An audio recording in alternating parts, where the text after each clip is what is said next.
Isso. Boa noite, amigos. Obrigado, Carol, pela mensagem, viu? A música foi uma verdadeira mensagem, né? O dia vai chegar. E nós cremos que esse dia não está longe, né? Esse será o glorioso dia em que Jesus vai voltar a essa terra e nós teremos o fim do mal e o início da eternidade.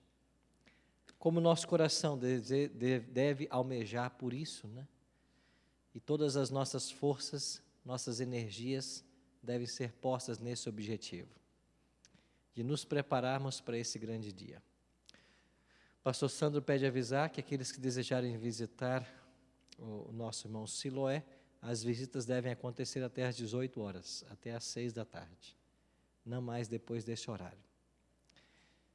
Hoje vamos estudar Apocalipse capítulo 7, e o tema que escolhemos para estudarmos com vocês, os 144 mil selados de Israel.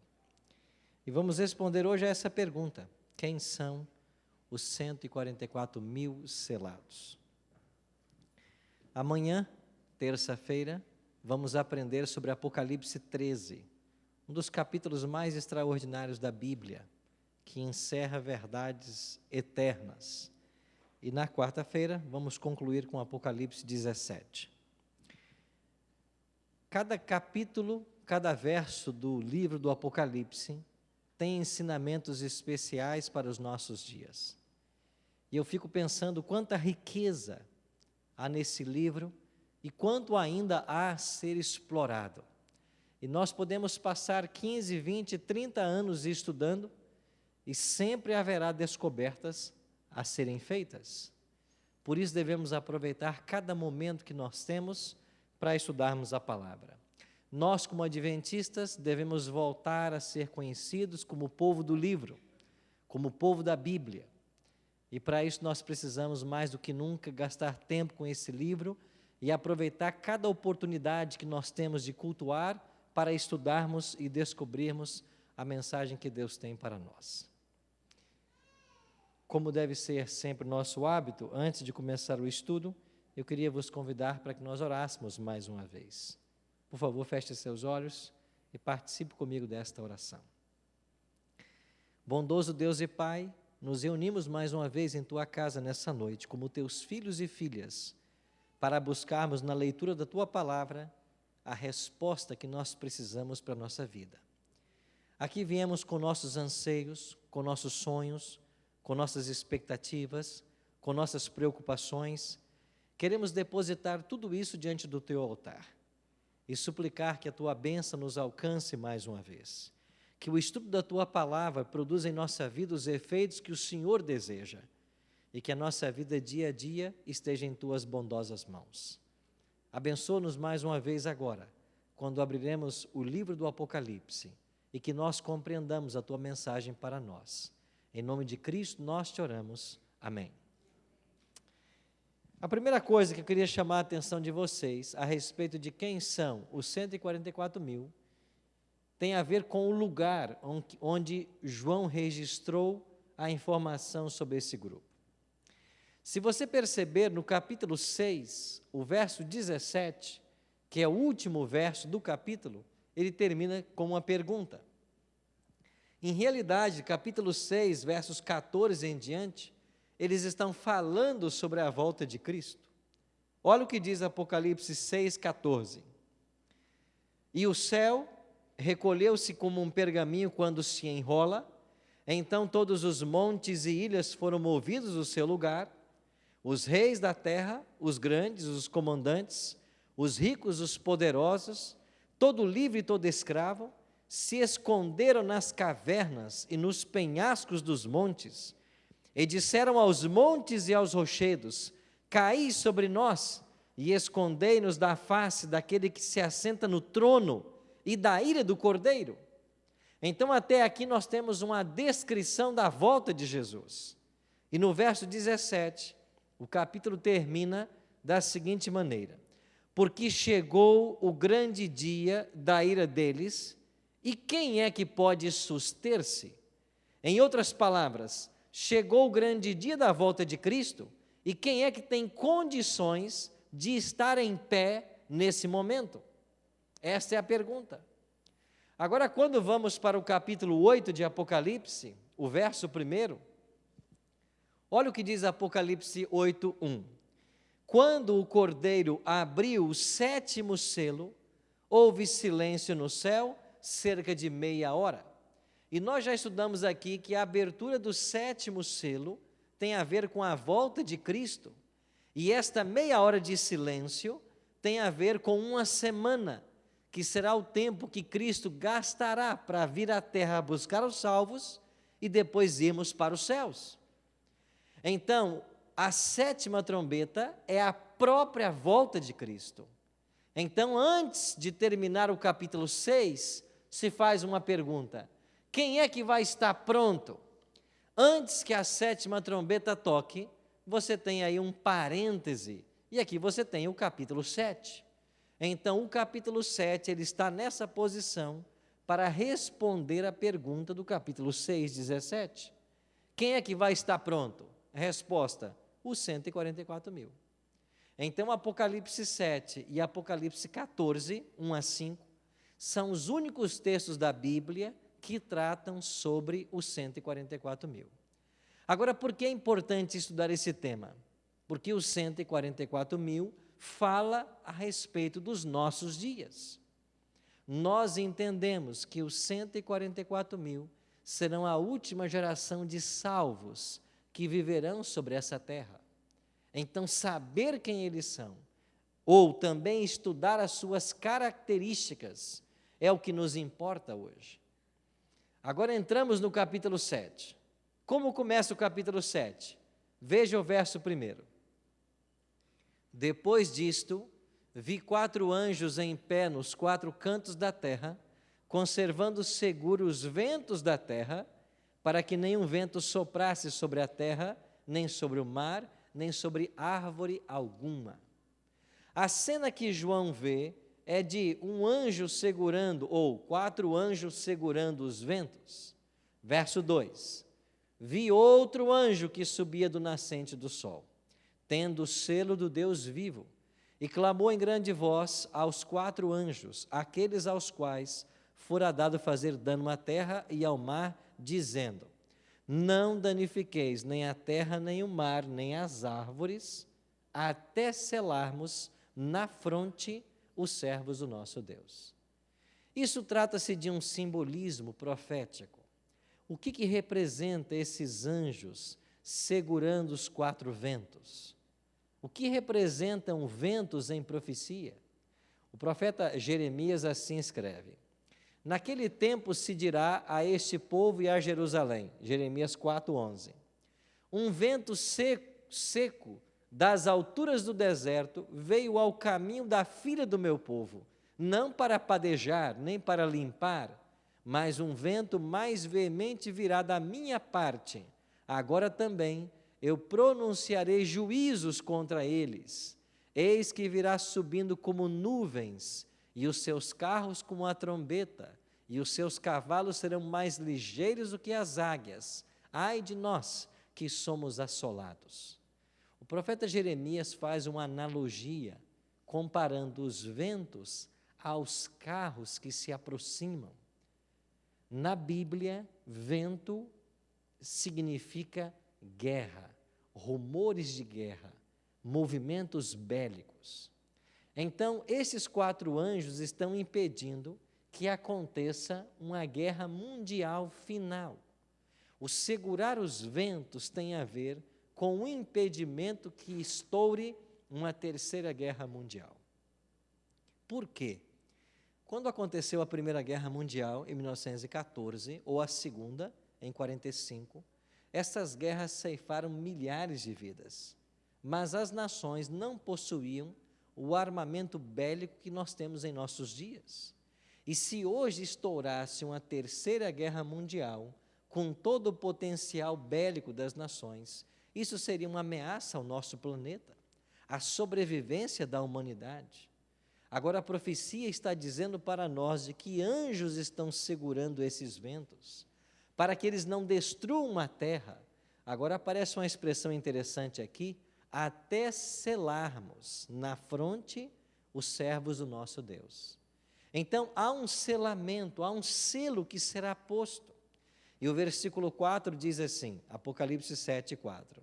Então ouvi o número dos que foram selados, que era 144.000 de todas as tribos dos filhos de Israel. Então aqui nós temos um processo de selamento, os anjos estão impedindo as guerras, até que cada servo de Deus receba o selo, e é este povo selado que vai estar de pé no grande dia do Deus Todo-Poderoso. Então a pergunta que nós temos que responder hoje é: quem são os 144.000 selados? Quais suas características? Nós poderíamos estudar várias, eu selecionei 3, para nós não nos delongarmos muito. Primeira característica, nós já lemos aqui nos versos 3 e 4. Eles recebem o selo de Deus. Eles são selados com o selo de Deus. Aí nós temos que entender o que é o selo de Deus. Êxodo capítulo 12, verso 7, depois 12 e 13, fala a respeito de um selamento que aconteceu na noite em que o povo de Deus estava para deixar o Egito, ou quando a Páscoa foi instituída. E Moisés recebeu de Deus a orientação e transmitiu para o povo. Moisés disse assim ao povo de Israel: e tomarão do sangue e poluão em ambas as ombreiras e na verga da porta, nas casas em que o comerem. Eu passarei pela terra do Egito esta noite, e ferirei todo o primogênito na terra do Egito, desde os homens até os animais, e em todos os deuses do Egito farei juízos. Eu sou o Senhor. E aquele sangue vos será por sinal nas casas em que estiverdes. Vendo eu o sangue, passarei por cima de vós, e não haverá entre vós praga de mortandade, quando eu ferir a terra do Egito. Então, quando o povo de Deus estava para sair do Egito, e Deus derramaria a 10ª praga, que era a morte dos primogênitos, Moisés disse para o povo: vocês matem o cordeiro pascal, peguem o sangue desse cordeiro, e vocês molhem os umbrais das portas com esse sangue. Este será o sinal. Aqui está a expressão-chave. Quando eu passar pela terra do Egito, matando os primogênitos, na casa que eu ver o sinal, eu vou passar por cima. E a expressão hebraica aqui no original é pechá. Passar por cima é pechá, que significa Páscoa. E em inglês foi melhor traduzido, né? Passover. Então, Passover é passar por cima. Páscoa é quando Deus ignora esta casa e, por causa do sangue, Ele passa por cima e Ele não mata o primogênito. Então, aqui, o assinalamento foi um sinal de proteção. O selo de Deus foi colocado para proteger. Há um segundo caso de selamento na Bíblia, agora no livro de Ezequiel. Deus dá uma ordem e diz assim: passa pelo meio de Jerusalém e marca com um sinal as testas dos homens que suspiram e que gemem por causa de todas as abominações que se cometem no meio dela. E aos outros disse ele, ouvindo eu: passai pela cidade após ele e feri, não poupe o vosso olho, nem vos compadeçais. Matai velhos, jovens, virgens, meninos e mulheres, até exterminá-los. Mas a todo homem que estiver o sinal, não vos chegueis. E começai pelo meu santuário. E começaram pelos homens mais velhos que estavam diante da casa.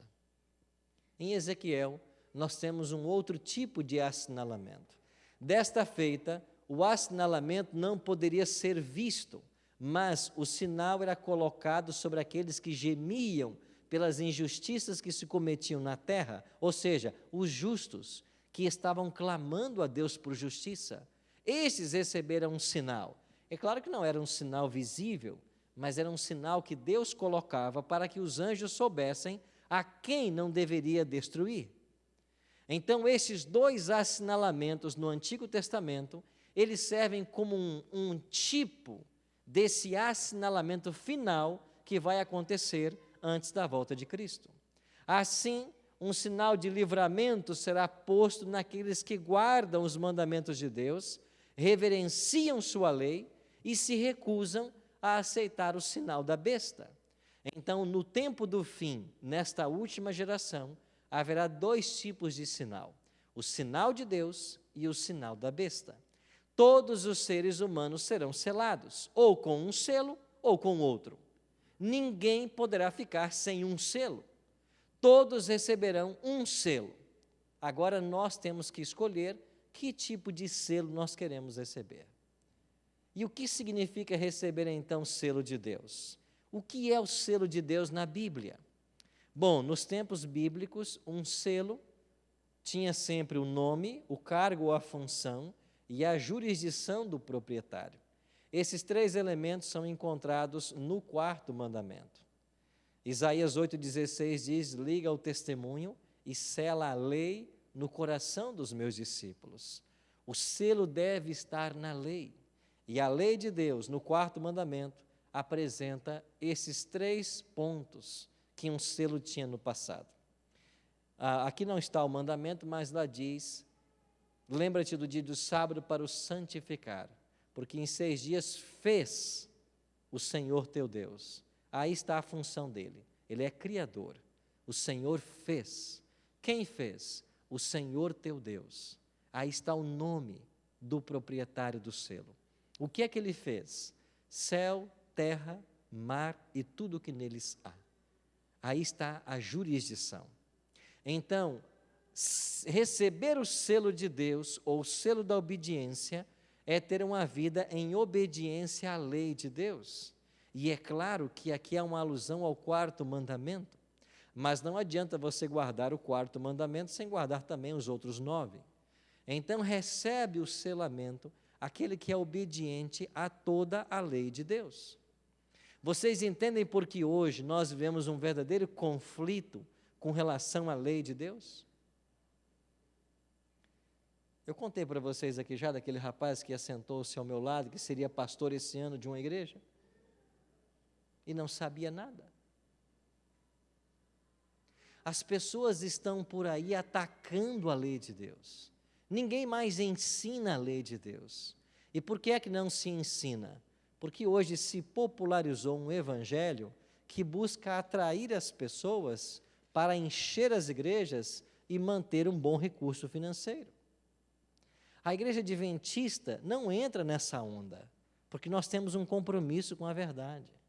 As mensagens que a Bíblia apresenta, elas nunca deixarão de ser pregadas desse púlpito. Elas sempre serão pregadas. E nós devemos dar à trombeta um sonido certo, ainda que isso não agrade algumas pessoas, mas os sinceros sempre serão alcançados. Ellen G. White diz: exaltai a verdade e o erro cai por terra. As pessoas estão sendo escravizadas na mentira, e a nossa missão como povo da profecia é tirar o povo da mentira, é chamá-los para sair de Babilônia. E o sinal entre Deus e seu povo é a obediência à lei, e dentro da lei está o sábado. É por isso que Ezequiel diz assim: santificai os meus sábados, eles servirão de sinal entre mim e vós, para que saibais que eu sou o Senhor vosso Deus. Então a palavra de Deus nos chama a santificar o sábado. O mundo está ensinando o domingo, e vocês estão acompanhando aí um processo que se estende na direção da santificação desse dia. Veremos isso com mais detalhes amanhã. Mas o que eu quero dizer para vocês hoje é que o diabo está mantendo as pessoas cativas na mentira. E a nossa missão é libertá-las do jugo de Satanás. Há alguns meses eu recebi um DVD na minha sala. Era uma mulher partilhando comigo o testemunho dela. E eu coloquei o DVD e comecei a assistir. Ela apareceu e disse assim: pastor Arilton, eu gravei essa mensagem para agradecer, porque através da mensagem da Novo Tempo eu fui alcançada. E ela começou a contar a história. Qual é a história dela? Ela se tornou mãe. E quando chegou o bebê, a igreja onde ela pertencia disse assim: você tem que batizar essa criança. Se você não batizá-la e ela morrer, ela vai morrer o quê? Pagã. E se morrer pagã, ela está perdida, condenada. E ela disse assim: mas eu não concordava em batizar o meu bebê recém-nascido. Parece-me que a Bíblia não apoiava essa ideia, ainda que a minha igreja ensinasse, e eu relutei em batizá-la. Por coisas que a vida tem, com 6 meses, eu perdi meu bebê. E quando meu bebê morreu, eu entrei em profunda depressão, porque eu comecei a me culpar pela perdição do meu filho. Em profunda depressão, eu tentei o suicídio algumas vezes. E no desespero, sem conseguir dormir, carregando uma culpa que eu jamais pensava em carregar, na madrugada, eu comecei a zapear a minha televisão. E na madrugada eu cheguei na Novo Tempo. Eu nunca tinha visto esse canal. E eu cheguei no Bíblia Fácil, no exato momento que o Senhor falava sobre o batismo bíblico. E quando o Senhor leu alguns textos da Bíblia, mostrando que a Bíblia não apoia o batismo de recém-nascidos, mas que pelo menos 4 passos devem ser dados para que alguém seja batizado. Quando eu descobri a verdade da palavra de Deus, um peso de 1 tonelada caiu das minhas costas, pastor. E eu fui liberta pelo Evangelho de Cristo. Eu aceitei a mensagem adventista e me batizei. Irmãos, esse foi o milagre que ela conhecia. Agora, qual é o milagre que ela não conhecia? Eu entrei em contato com essa irmã e perguntei assim: aonde a senhora mora? Ela disse: na cidade tal. E eu perguntei: a senhora tem Sky em casa? Ela disse: não. A senhora tem net? Não. Tem Oi? Não. Assiste pela internet? Não. Como é que a senhora vê Novo Tempo? Eu vejo Novo Tempo em canal aberto. Como a senhora vê em canal aberto? Na cidade da senhora não tem Novo Tempo em canal aberto? Ela disse: pastor, eu não sei, mas a minha TV tem uma antena com 2 pontinhas assim, e há 1 ano eu assisto a Novo Tempo. Eu, na hora, peguei o telefone, liguei para o Tito, que é gerente de expansão da Novo Tempo, e disse para ele: Tito, como que essa mulher assiste a Novo Tempo? Ele fez as pesquisas e disse: eu não sei, a cidade dela não tem Novo Tempo. E essa mulher há mais de 1 ano assiste Novo Tempo em canal aberto, numa cidade que não tem Novo Tempo em canal aberto. Você acredita que Deus quer alcançar os seus sinceros? E que não existe limites para que Deus alcance os sinceros? E quando Deus quer trazer uma verdade para a vida de alguém, Ele tem os seus métodos. Ele vai usar do que Ele quiser usar para libertar as pessoas da ignorância.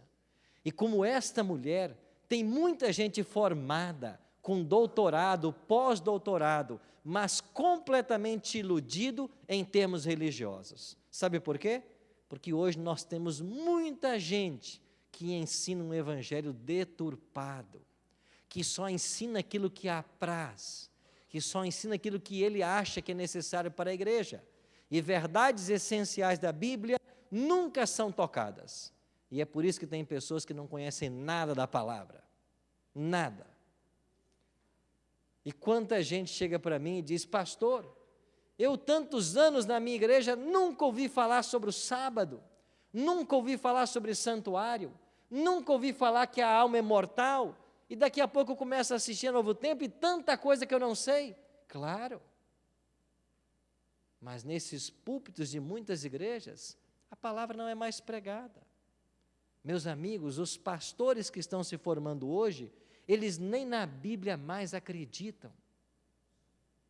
Eles não acreditam mais na Bíblia. E grandes nomes de grandes pastores lá no Brasil. Um dia eu vi uma entrevista com um deles, e ele terminou de fazer um sermão baseado num texto da Bíblia. E alguém perguntou para ele: mas escuta, você não acredita mais na Bíblia? Ele disse assim: eu não acredito, mas eles acreditam. É por isso que eu usei a Bíblia. Eu não acredito. Agora tem essa onda de que o Gênesis, por exemplo, ele é uma fábula. Ele não é literal, ele é alegórico. Nós não viemos do jardim do Éden. Não houve um personagem Adão e Eva. Irmãos, hoje esta alta crítica está batendo a porta da igreja adventista, querendo entrar e querendo tirar os princípios fundamentais que nos tornaram o povo que nós somos. Então, estes 144.000, eles serão selados com o selo de Deus. O que é o selo de Deus? É o sábado, é o sinal entre Deus e seu povo. Mas é claro que não é só o sábado, por extensão é a lei de Deus. Por quê? Porque não é Tiago 2 que diz assim: porque qualquer que guardar toda a lei, mas tropeçar em um só ponto, tornou-se culpado de quantos? De todos. Então é a obediência à lei de Deus. Quando eu, pela graça de Cristo, obedeço à lei, eu recebo o selo do Espírito Santo. Então, os 144.000, primeira característica, eles têm o selo de Deus. E é por isso que o selo da besta é aquilo que é colocado em lugar do selo de Deus. Mas isso nós veremos amanhã. A lei de Deus é como uma corrente. Para se partir a corrente, não precisa se quebrar nem 2 elos. Basta um. Assim também é com a lei de Deus. E receber o selo é ter obediência a toda a lei. Segunda característica de quem são 144.000. Eles passarão pela grande tribulação. Dê uma olhadinha em Apocalipse capítulo 7. Olhe para os versos 13 e 14. Apocalipse 7, 13 e 14. Um dos anciãos me falou dizendo: estes que se vestem de vestiduras brancas, quem são e de onde vieram? Eu lhe disse: Senhor, tu sabes. Ele então me disse: são estes os que vieram da grande tribulação, lavaram as suas vestes e a branquejaram no sangue do Cordeiro. Segunda característica, os 144.000 passarão pela grande tribulação. Agora, que grande tribulação é esta? Olha o que disse o profeta Daniel no 6º século antes de Cristo.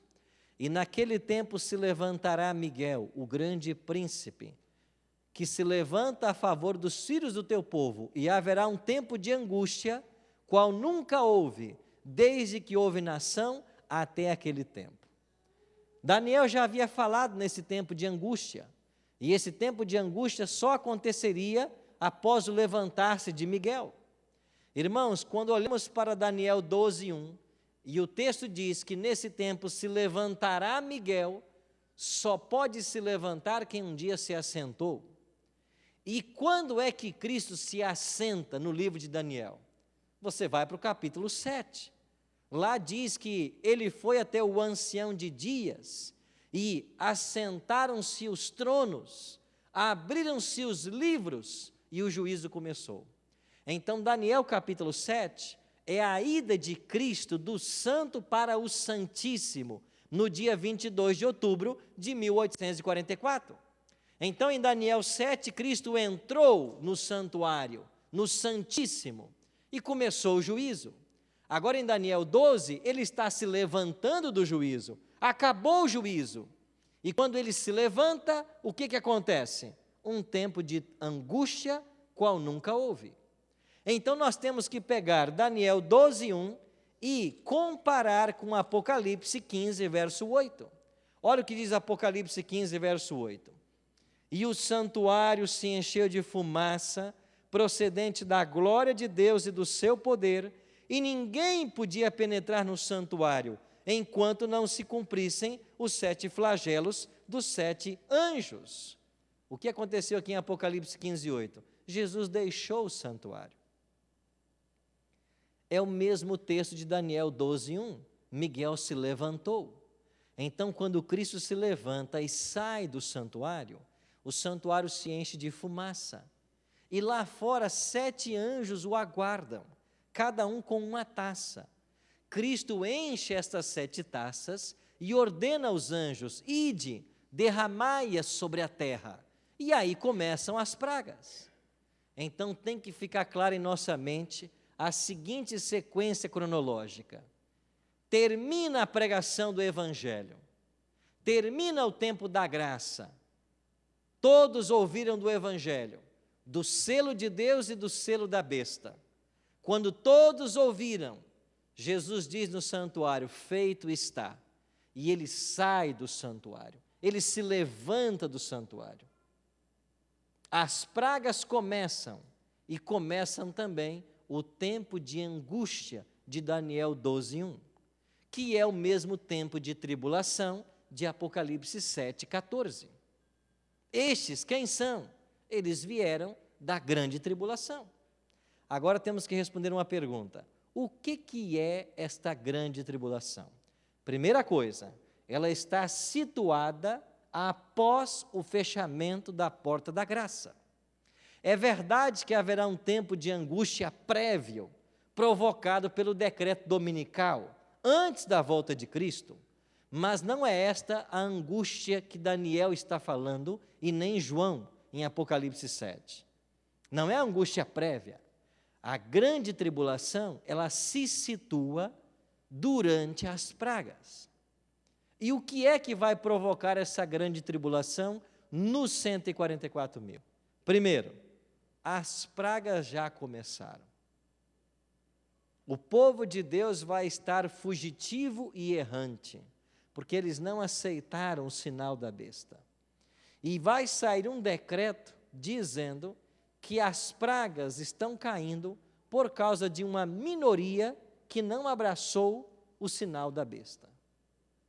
E por causa desta minoria é que Deus está irado.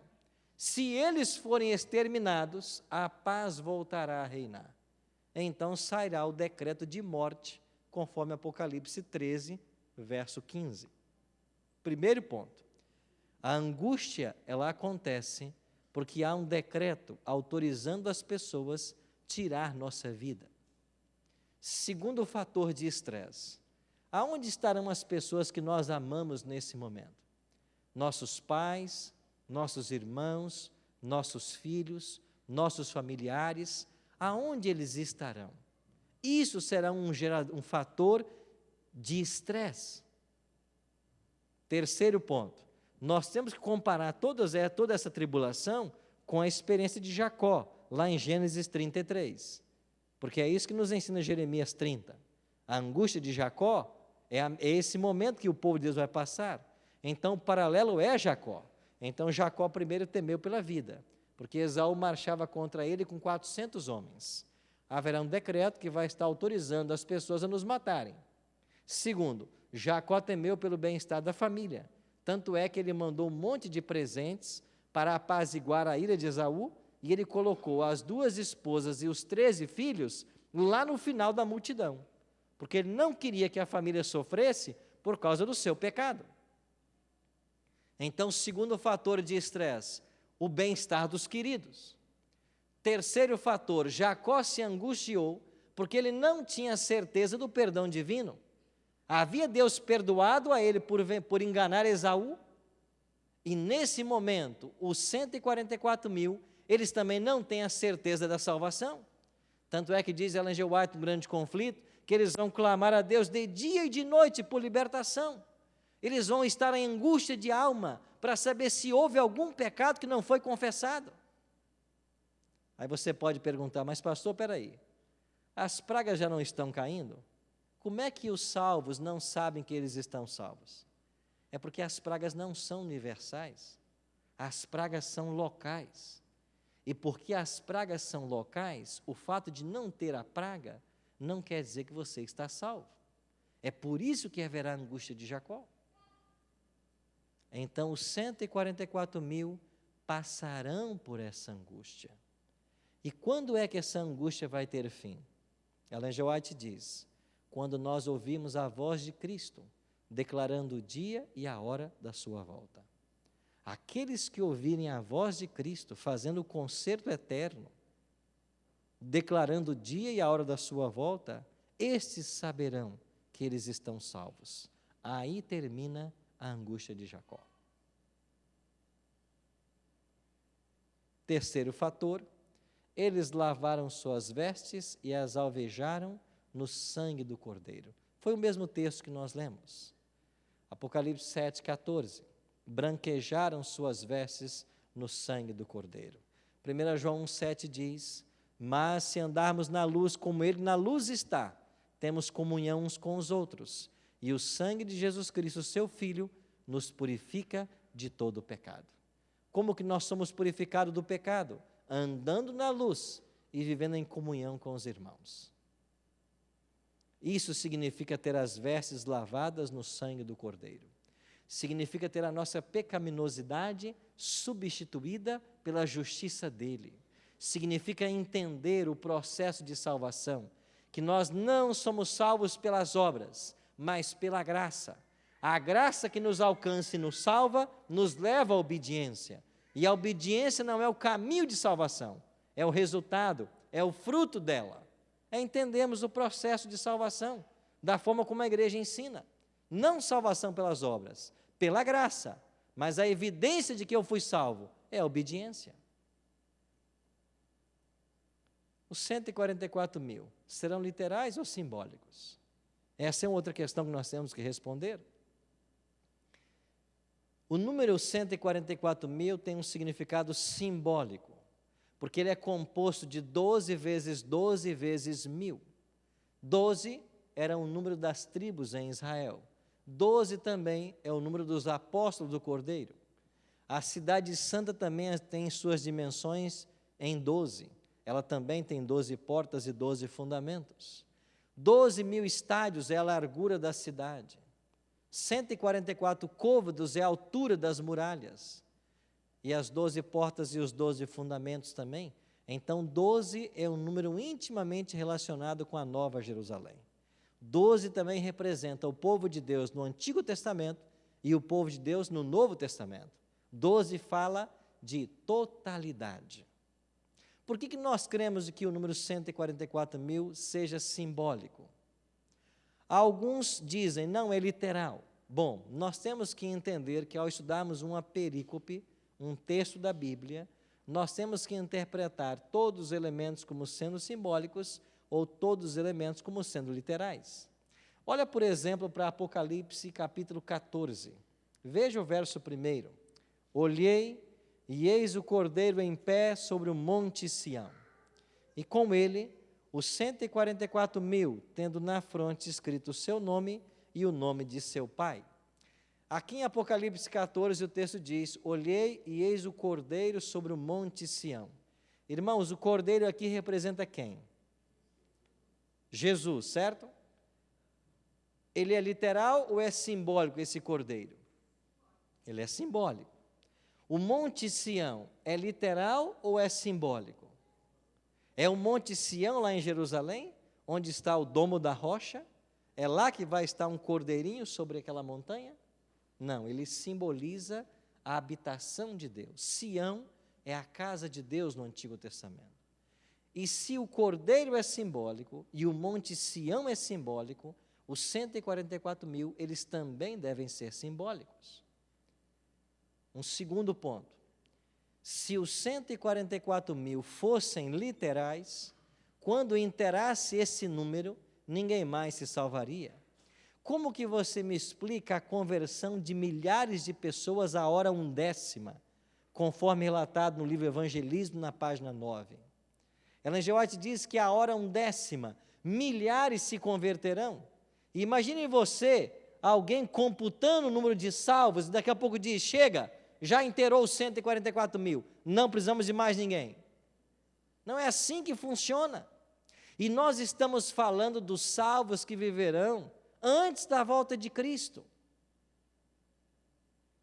Um outro detalhe, se 144 mil for literal, nós estamos fora, porque ninguém aqui é israelita, pelo menos até onde eu saiba.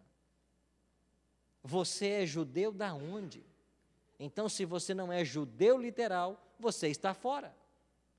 Entende que aqui não é o Israel literal, é o Israel espiritual, é o novo Israel. Nós somos o novo Israel. A igreja cristã é o novo Israel. Então, tudo aponta para o simbolismo. E mais um detalhe pode nos ajudar. Alguns veem uma distinção entre os 144.000 e a grande multidão. Mas não seriam estes um grupo só? Ao olharmos para Apocalipse 7, não temos ali apenas um grupo? E como nós podemos concluir que se trata de apenas um grupo? Dê uma olhadinha para o verso 4 de Apocalipse 7. Nós já lemos esse verso. Leia mais uma vez comigo. João escreveu assim, Apocalipse 7, 4. Então, o quê? Ouvi o número dos que foram selados, 144.000. O que João viu nesse momento? Ele não viu nada, ele simplesmente ouviu. E o que é que ele ouviu? O anjo dizendo que 144.000 haviam sido selados. Agora olha para o verso 9. Depois destas coisas, o quê? Eu vi. E o que ele viu no verso 9? Uma grande multidão. Não seria este o mesmo grupo que ele não havia visto a princípio, mas agora ele viu? Pois é isso que alguns teólogos estão ensinando, como Eckhart Miller. Então, em Apocalipse 7, você tem apenas um grupo, só que em dois momentos. Até o versículo 8, os 144.000 estão perfilados aos milhares, 12.000 em cada tribo. E por que eles estão perfilados assim? Porque assim estava Israel perfilado para a guerra. Então, até o verso 8, os 144.000 não passaram pela grande tribulação. Eles ainda não entraram na batalha. Eles estão prontos para a guerra. Por isso, perfilado aos milhares. Mas quando chegamos no verso 9, João vê uma grande multidão que já está vestida de branco. O que significa agora? É que aquele mesmo grupo já passou pela batalha e já saiu vitorioso. Por isso o anjo responde: estes são os que vieram da grande tribulação. Então, em Apocalipse 7, você tem os 144.000 em dois momentos. Antes do tempo da tribulação, perfilados para a guerra do Armagedon, e depois da tribulação, vestidos de branco. E no capítulo 14, eles estão no mar de vidro com o cordeiro. Se os 144.000 e a grande multidão trata-se de um mesmo grupo, isto é mais um argumento para provar o simbolismo desse grupo, e não o literalismo. Por isso, uma multidão que ninguém podia contar. E, finalmente, nós podemos concluir esse tema com apenas uma expressão simples. Quem são os 144.000? Todos aqueles que estiverem vivos e salvos por ocasião do fechamento da porta da graça. Quando se fechar a porta da graça, todos os que estiverem vivos e salvos serão chamados 144.000. É por isso que quem morre não pode pertencer a esse grupo. Por quê? Porque quem morre não passa pela grande tribulação. Mas, pastor, Ellen G. White não fará parte dos 144.000? Não. Não tem um texto que diz? O texto diz que ela estará com os 144.000. Assim como uma senhora chamada Hastings, ela também estará com. E estar com é uma coisa, fazer parte de é outra coisa. E por que nem Ellen G. White, nem a senhora Hastings poderão participar dos 144.000? Porque eles já morreram. E o tempo da tribulação está depois do fechamento da porta da graça, quando os salvos não mais morrerão. E aqui agora resta responder uma última pergunta. Por que é que Deus, no seu calendário, colocou um tempo de prova para pessoas que já estão salvas? Porque a angústia de Jacó ela aparece no momento da história onde os casos já foram decididos. E quando Jesus deixa o santuário, quem está perdido não pode mais se salvar, e quem está salvo não pode mais se perder. Então, por que é que Deus colocou na sua escatologia um tempo de prova para a gente que já está salva? Porque finalmente eles não sabem, mas eles já estão salvos. Então, esta é a pergunta mais fundamental desse estudo. Então, por que é que Deus colocou um tempo de prova para pessoas que já estão salvas? Por um simples detalhe. Ao longo de toda a controvérsia entre o bem e o mal, a acusação de Satanás contra o governo de Deus é que a sua lei não pode ser obedecida. E nesse tempo, você terá um povo que, mesmo não tendo um intercessor no santuário celestial, porque Jesus já saiu de lá, eles viverão um tempo sobre a terra, possuindo natureza pecaminosa, mas eles não pecarão. Ellen G. White usa a seguinte expressão: teremos que viver à vista de um Deus santo sem intercessor. Jesus já deixou o santuário. Só que os 144.000 ainda possuem a natureza pecaminosa. Há a possibilidade do pecado. Mas mesmo havendo a possibilidade, eles não irão pecar. E é por isso que no Apocalipse 15, verso 4, é dito que os 144.000, eles pertencerão a uma comitiva especial de Cristo. E aonde Cristo for por toda a eternidade, eles estarão juntos. E por que é que eles estarão com Cristo por toda a eternidade? Porque este grupo é as primícias dos salvos. Eles foram transladados da terra sem passar pela morte. E eles viveram um tempo, claro que pela graça de Cristo, mas sem intercessor no santuário. E pela habitação do Espírito no coração, mesmo tendo tendência para o pecado, eles não pecaram. Eles foram achados sem mácula. É o que diz o Apocalipse 14. E sabe qual é a melhor notícia da noite? Eu e você podemos pertencer a esse grupo. Nós podemos. E o que eu preciso fazer, pastor, para pertencer a esse grupo? Você tem que ficar vivo. Esse é o primeiro ponto. Não morra. Segundo, você tem que ficar fiel. Você tem que ter as suas vestes lavadas e alvejadas no sangue do Cordeiro. Irmãos, quanta coisa vai acontecer nesse mundo. E nós temos a alegria de saber tudo o que vai acontecer. A profecia abre os nossos olhos e desvenda passo a passo dos acontecimentos finais. E as grandes provas que estão para chegar ainda sobre o povo de Deus devem hoje ocupar a nossa mente. E Deus está preparando o seu povo a cada instante para este momento. Por isso, cada prova que chega à sua vida é Deus aperfeiçoando o seu caráter, Deus trabalhando com você, Deus te ajudando a galgar cada vez mais degraus na direção dEle. E é só quando nós abrimos nosso coração para a presença do Espírito é que pode haver crescimento espiritual. De fato, diz a palavra, é Ele quem opera em vós, tanto o querer como o efetuar. É Ele quem opera. É essa dependência de Cristo que Ele deseja que nós tenhamos, essa dependência do Espírito. Agora eu pergunto, se nós estamos encarando as pequenas provas de forma errada, ou se não estamos nos apegando a Cristo diante das pequenas provas, o que será quando vierem as grandes?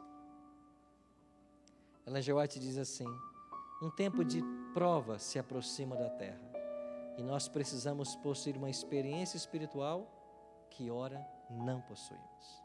Essa é a grande verdade. Ora nós não possuímos. E por que não possuímos? Porque nossos olhos muitas vezes estão voltados para esse mundo, para essa vida. O diabo quer nos colocar dentro de uma esteira giratória. E nós corremos e corremos o dia inteiro, a semana inteira, o ano inteiro, e corremos o risco de perdermos o foco. E se nós perdermos o céu, nós teremos perdido tudo. Se perdermos o céu, teremos perdido tudo. Ah, meus queridos, como que o Espírito Santo deseja que eu e você nessa noite compreendamos isso. Nós temos que olhar para o futuro. O momento que Jesus se aproxima de voltar a essa terra, Ele vem trazer a recompensa. A nossa moradia que não é eterna, ela é temporal. E os dias que Deus está dando para você é para que você se prepare, para que você se ampare na palavra, só na palavra. Veja como é fútil nossa existência. Quem poderia imaginar que o nosso irmão, que estava sábado aqui sentado nos bancos da igreja, estaria hoje no leito de um hospital? Quem de nós aqui imaginaria isso? Outro dia nós batizamos um senhor em São Paulo, ao sábado às 21 horas da noite, 9 da noite. No domingo, às 11 da manhã, ele infartou. Ele não sabia, ele tinha 14 horas de vida.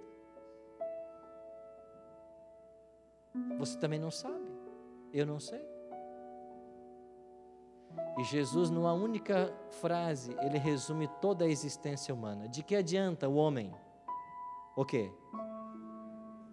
Ganhar o mundo inteiro e perder a sua alma. De que adianta? Nada. Nessa noite, o Espírito Santo quer chamar você à reflexão. Ele quer convidar você a pertencer os 144 mil. Aqueles que vão estar vivos e fiéis quando se fechar a porta da graça. Nós passaremos pela grande tribulação, mas o Espírito Santo vai estar conosco, como Ele nos prometeu, todos os dias. E nós haveremos de triunfar com Jesus. Sonete vai cantar uma música para nós agora. Eu queria que você pensasse, enquanto ela cantar, será que a nossa vida está com o foco correto? Será que Jesus é a grande esperança, o grande centro de nossa existência? Será que nós estamos nos preparando para os eventos finais? Ou estamos vivendo com displicência, achando que temos uma eternidade pela frente? Hoje é a oportunidade que nós temos para abrir nosso coração e nos entregar completamente ao Espírito Santo. Pense nisso enquanto ouviremos essa canção. Bondoso Deus e Pai, obrigado pela esperança que nós temos no coração de que aquele que nós tanto almejamos e amamos já vai chegar.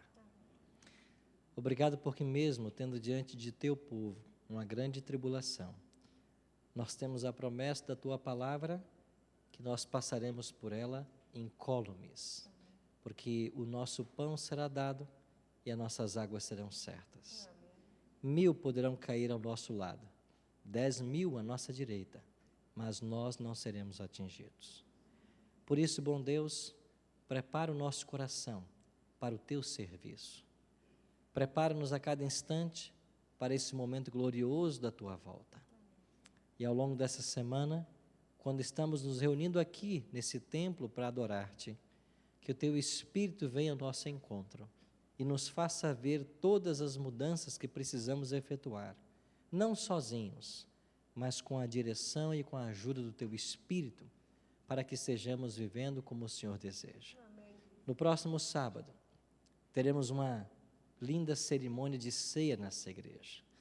Precisamos nos preparar para esse evento. Precisamos fazer as pazes, se por acaso há alguma discórdia em nosso meio. Precisamos nos humilhar diante do Senhor, confessar nossos pecados, para podermos no sábado nos aproximarmos de Tua mesa e dos emblemas sacrossantos do Teu corpo e do Teu sangue. Por isso, Pai, nos prepare a cada instante. E quando Tu voltares nas nuvens dos céus, dá que estejamos todos prontos para te receber em glória e majestade. Esta é a nossa oração, em nome e por amor de Jesus. Amém.